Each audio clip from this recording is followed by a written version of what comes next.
मोर प्रिय भाई और भौणी मैंने मु नरेन्द्र आपण मानक स्वागत जनाई आज आरंभ करने जाऊँगी आपणकर प्रिय यूट्यूब चैनल रे शिक्षा विकास समिति द्वारा प्रस्तुत होता प्रादेशिक मेधा प्रश्नर विज्ञान विषय आज आम आलोचना करवा। विज्ञान रे जो एससीपी एवं एससीएल जहाँकि भौतिक विज्ञान एवं जीव विज्ञान विषय किसी प्रश्न अच्छी सही प्रश्नर किसी समाधान आम करवा।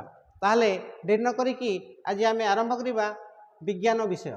विज्ञानर प्रथम प्रश्न देखंतु एठी जहाँकि 16 नंबर प्रश्न रही ओजनर प्रतीक कौन।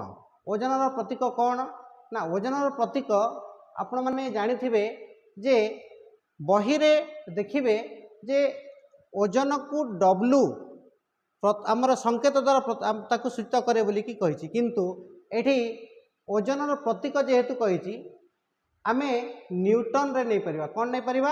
न्यूटन रे प्रकाश करि परिबा। एणु करी सठिक उत्तरटी हबो सी ऑप्शन। यार सठिक उत्तरटी कौन हबो? सी ऑप्शन हबो। फ्लोरीन रो पारमाणविक वस्तुत्व केते? फ्लोरीन रो परमाणु क्रमांक आमे जानिछु 9। फ्लोरीन रो परमाणु क्रमांक केते ना 9 रही थाए। फ्लोरीन रो परमाणु क्रमांक जेहेतु 9 अछि ताकु तार इलेक्ट्रॉन संरचना आमे जानिछु ऑलरेडी। KLMN कक्षरे केतोटी इलेक्ट्रॉन रहिबो से हमर टॉपिक नुह।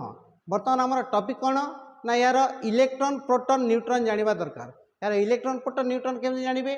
जेहेतु वस्तुत्व कहिछि वस्तुत्व कौन जानी छंती जो सेंटर रे न्यूक्लियस थाए।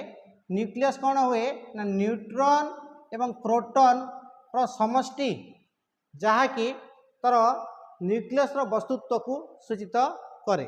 तो न्यूट्रॉन प्रोटॉन कौन ये देखंतु जदि तार फ्लोरीन रो तार परमाणु क्रमांक जदि 9 हुए ताहेले आमे तार इलेक्ट्रॉन संख्या केते नहीं परिबा? तार इलेक्ट्रॉन संख्या मध्य रहिबो 9 रहिबो। इलेक्ट्रॉन रहिबो केते? इलेक्ट्रॉन रहिबो 9 रहिबो। प्रोटॉन संख्या केते रहिबो ना प्रोटॉन संख्या रहिबो तार केते 9 रहिबो। जेतु इलेक्ट्रॉन संख्या जेते तार प्रोटॉन संख्या भी सेति कि थाए हला। हेले तार न्यूट्रॉन संख्या केते रहिबो? न्यूट्रॉन संख्या रहिबो 10। न्यूट्रॉन संख्या केते रहिबो? न्यूट्रॉन संख्या रहिबो 10। हेले न्यूट्रॉन एवं प्रोटॉन मिसिकी केते हेबा कथा? न्यूट्रॉन 10 प्रोटॉन 9 मिसी गले केते हैला 19। ताहले ये जहाँ रहिला 19 तार एकक आमे यू द्वारा सूचित करू। एणु करी यार सठिक आंसर टे जो बी ऑप्शन 19 यू केते आसीबो 19 यू। तार परवर्ती प्रश्न कौन कही? थायराइड ग्रंथि रोगर चिकित्सा रे डैश रो आइसोटोप व्यवहृत हुए। ये आमे जितले आलोचना करिचे विषय से आमे आलोचना करचे से समय जानिछु जे थायराइड ग्रंथि रोगर चिकित्सा पई आयोडीन आइसोटोप को व्यवहार करा जाई थाए। एणु कर यार सठिक उत्तरटी कौन हबो? कौन हबो? यार सठिक उत्तरटी हे जिवो आयोडीन। ठीक अछि, परवर्ती प्रश्न को जिबा। परवर्ती प्रश्न रे कौन अच्छी? परवर्ती प्रश्न रे अच्छी जे एसआई एकक पद्धति रे बेगर एकक डैश अटे। एसआई एकक इंटरनेशनल स्टैंडर्ड यूनिट अंतर्जातीय मान एकक रे बेगर एकक कौन हेबो? देखंतु बेगर एकक जेतु मीटर पर सेकेंड हेबा कथा मीटर पर सेकेंड।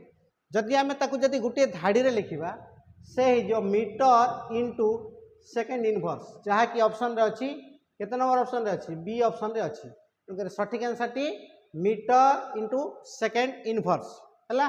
ठीक अच्छी, परवर्ती 20 नंबर प्रश्न को जिबा।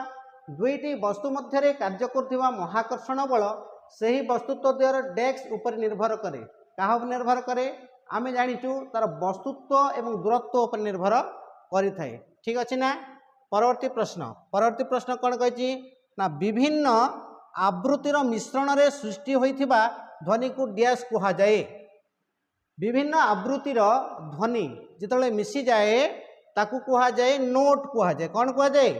आ एक प्रकार ध्वनि जहाँ सुमधुर स्वर ही थाए ताहा ही थाए टोन, किंतु जितले एकाधिक विभिन्न प्रकार आवृत्तिर मिश्रण हो जाए ताकू कुहा जाए नोट कुहा जाए। सठिक उत्तर कौन हो? नोट हो NOT नोट। देन परवर्ती प्रश्न को जिबा। परवर्ती प्रश्न गोटे न्यूमेरिकल क्वेश्चन रही 30 केजी वस्तुत्व विशिष्ट जड़े बालक 15 सेकेंड समय मध्य 20टी पहाच विशिष्ट एक मंदिर को चढ़ी पारे। ओके, यदि प्रत्येक पहाचर उच्चता यदि 10 सेंटीमीटर हुए तेज बालकटर पावर केते आमको पावर कैलकुलेशन करने को पड़ो। केमती करवा यापाई आमे जानीचे सूत्र कौन सूत्र जानीचे ना पावर बाहर करने सूत्र हेले संपादित कार्य बाय समय जहाँ कि power P equal to W by T सर्ट जदि लिखा आम P equal to W by T ये फॉर्मूला आम जानीचे। W इक्वल टू होगला mg। ओके, तो जेहेतु आमको मास देती केते मासटा केते देती मास देती 3 kg जी देती जी जेहेतु ये देनी आम नहीं पारिबा 10 मीटर पर सेकेंड स्क्वायर ये केते होगला 300 न्यूटन होगला। ओके, वर्तमान से कौन कर 20टी पहाच को चढ़ुची से केतेटा पहाच चढ़ुची पहाच गोटे पर गोटे से केते 20टी पहाच को गोटे पहाचर उच्चता 10 सेंटीमीटर अच्छी ये भली केतेटा अच्छी 20टी अच्छी ले मोट रे केते रहइबो 20टी पहाचर कौन तर उच्चता केते आसु उच्चता को आम h सर्टकट नहीं पारिबा कौन h केते आसीबो h आसीजिवो 20 इंटू केते 20 इंटू जेहेतु आमर अच्छी गोटे गोटे 10 अच्छी 20 टू 10 सेंटीमीटर से केते होगला ताहले 200 सेंटीमीटर होगला। किंतु आमको मीटर रे प्रकाश कले केते आसीबो मीटर रे प्रकाश कले that equal to 200 divided by 100 metre हो मीटर रे कन्वर्ट कले केते हो 100 द्वारा आम जब डिवाइड करदे ताहले से मीटर रे कन्वर्ट होगला अर्थात ये केते होगला 2 आसीला 2 मीटर हो केते हो 2 मीटर आसीगला।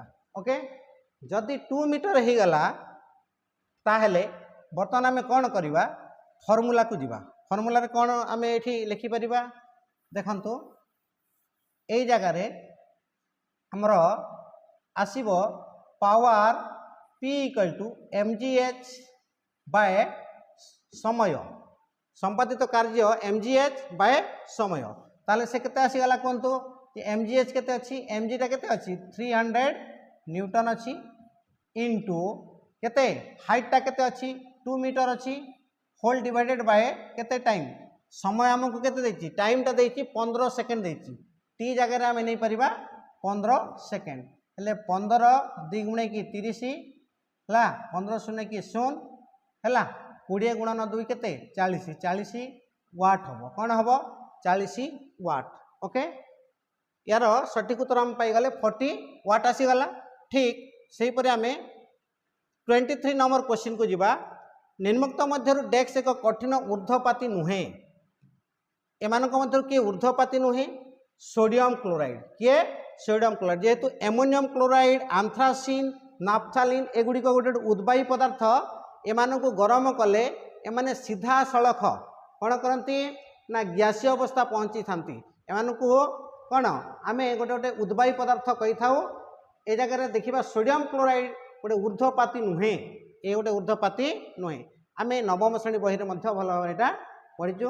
ठीक परवर्ती प्रश्न आंटीबॉडी रही प्रस्तुति को कौन कहुए आंटीबॉडी रही प्रस्तुति को कौन कहुए ना आंटीसेरा कहुए कौन कहुए आंटीसेरा कहुए। परवर्ती प्रश्न कौन अच्छी मेरु अंचल बरफ 26.69 घन किलोमीटर हेले भूतल जल डियास कही। ओके है मेरु अंचल बरफ जदि 26.69 आसे ताले भूतल जल केते आसीबो आमे जीवविज्ञान बही रे पढ़ीचे गोटे सारणी अच्छी सारणी की जाइए देखा केते आसीबा आंसर 6.78 घन किलोमीटर आसीबो एणुक ये हम यार सठिक उत्तर। परवर्ती 26 नंबर प्लाज्मोडियम आम शरीर में प्रवेश करी क्यों अंग को आक्रांत करी न थाए जानी था जे ये आमर वृक्क को आक्रांत करी न थाए अन्य जो अंग गुड़िक रहा यकृत आरबीसी मस्तिष्क गुड़ी को से आक्रांत करे हेले वृक्क को आक्रांत करि पारे नाही। परवर्ती प्रश्न 27 नंबर डैश सहित स्नेहसार और जल बसीगले छेना हुए केजिन हूँ यार सठिक उत्तर। जेहेतु स्नेहसार सहित स्नेहसार जल जो बसी जाती से समय कौन किए केजिन सहित बसला पर ही छेना प्रस्तुत हम ना छेना प्रस्तुत हो पार ना। ये आम सीधा सड़क भाव में बही पढ़ी आम जाचु। परवर्ती 28 नंबर प्रश्न कौन क्यों रक्त कणिकार बैगणी रंगर कणिका थाए सठिक आंसर हम बासोफिल। कौन हम यार सठिक आंसर टी हो बासोफिल। ओके ठीक अच्छे। ता परवर्ती प्रश्न आम जा निर्मुक्त मध्यरु डैश एक पुष्टिसार फिलामेंट अटे यार सठिक उत्तरटी हम एक्टिन। कौन हम सठिक उत्तरटी कौन हम एक्टिन हम। कौन हम एक्टिन ऑप्शन कोठी अच्छी सी रे अच्छी एणुक यार सठिक उत्तर को आम लिखिपर एक्टिन बा एठी जदि देखिबा सी ऑप्शन आम टिक मारी पारिबा। ठीक अच्छे। परवर्ती प्रश्न कोराल सिलेंटेराटा हेले हुक वर्म क्यों श्रेणी रे आसुची ये आसीबो निमाटो हेलमिन्थेस। कौन निमाटो हेलमिन्थेस हैला सी ऑप्शन यार सठिक उत्तर कौन हम सी ऑप्शन निमाटो हेलमिन्थेस हम यार सठिक आंसर। ओके ये थिला आपण मानक पई विज्ञान रो किछि प्रश्न। परवर्ती जितेबाला आगामी वर्ष आसीबो किछि क्वेश्चन ए पैटर्न रे जदि आम अभ्यास करिबा ताले निश्चित भाव में मेधा परीक्षा रे आमे सफलता पाइबा। धन्यवाद। जदि वीडियोटी भल लगी ताहले वीडियो को लाइक करवा एवं समस्त सहित शेयर करने भूलिबे नहीं एवं पाखरे थिबा बेल बटन को दबाई दिंतु जहाँ फल यार नुआ नुआ बा लाटेस्ट नोटिफिकेशन गुड़ी को आपन पाखरे सीधा सड़क भाव में पहुँची। धन्यवाद।